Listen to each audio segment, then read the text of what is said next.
Hello and welcome to Lesson 3 of the Creative Online School's Mastering Adobe Lightroom course. In this lesson, I'm going to teach you about collections. We'll go over their benefits and then I'll show you how to make them. This tutorial is brought to you by Creative Online School. Collections are an organization feature of Lightroom that allow you to create groups of images that you need to work with. You can access your collections across all of your modules, and they really save a lot of time that would otherwise be spent moving back and forth between the Library and Develop tabs in search of images to work with. You can use quick collections in your catalog pane, and you can also make your own collections and collection sets in the Collections box. Look at my collections. The reason some of them are listed in a hierarchy is because I am using a collection set. I have animals, and then under there, two collections, cat and squirrel. Here, animals is a collection set, and cat and squirrel are collections that belong to the animals set. But this isn't how I typically group my photos.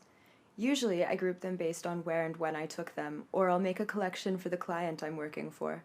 Let's make a collection set and collections for my recent trip to Valencia, Spain, where I took 2 collections worth of photos using certain settings just to show you how brilliant Lightroom is. First, I'm going to make a collection set called Valencia.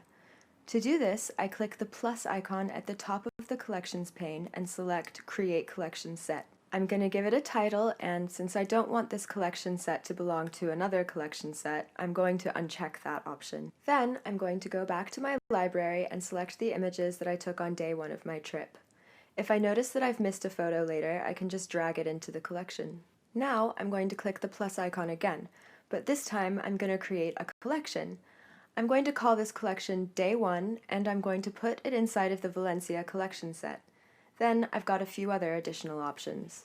I do want to include the photos I've already selected, so I'm going to check this box.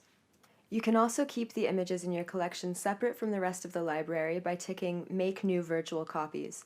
That way, the changes that you make to the images in your collection won't change the image in your library. If you check Set as Target Collection, you will be able to move images into the collection by tapping your B key, which is marginally easier than manually dragging the thumbnails into the collection.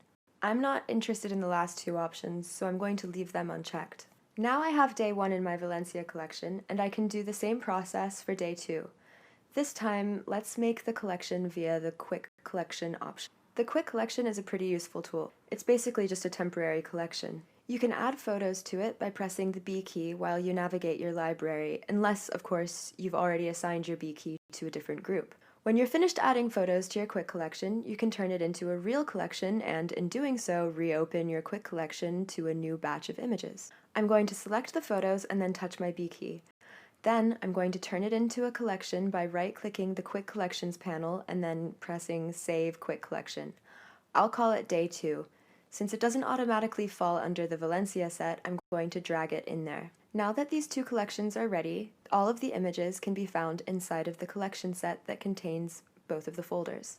As you can see, you can also make something called a smart collection. This type of collection enables you to group your photos based on their metadata attributes. There are already several pre-existing smart collections, and you can create more of them. For example, you could group together all of the images that have been cropped, or you can make a collection of images that all share the same keyword. One big difference between smart collections and regular ones is that you cannot create a custom order of your images in smart collections. Using regular collections, you can drag your photos around to reorder them, but smart collections make you arrange your photos according to Lightroom's default settings. You can also arrange your actual collections alphabetically, but you can also sort them by their type. When your collections pane starts growing, you'll probably have a harder time finding the collection you want to work with. Luckily, Lightroom provides you with the ability to search for your collections using the Collections Filter function. If you want to delete a collection, just press the minus sign at the top of the pane. Congratulations! You should now be able to make collections, collection sets, and smart collections. In the next tutorial, we're going to enter the Develop module, where I will teach you about changing the white balance of your images. If you have any questions about the tutorial we just completed, please leave a comment and we will get back to you as soon as we can. This course is brought to you by Creative Online School.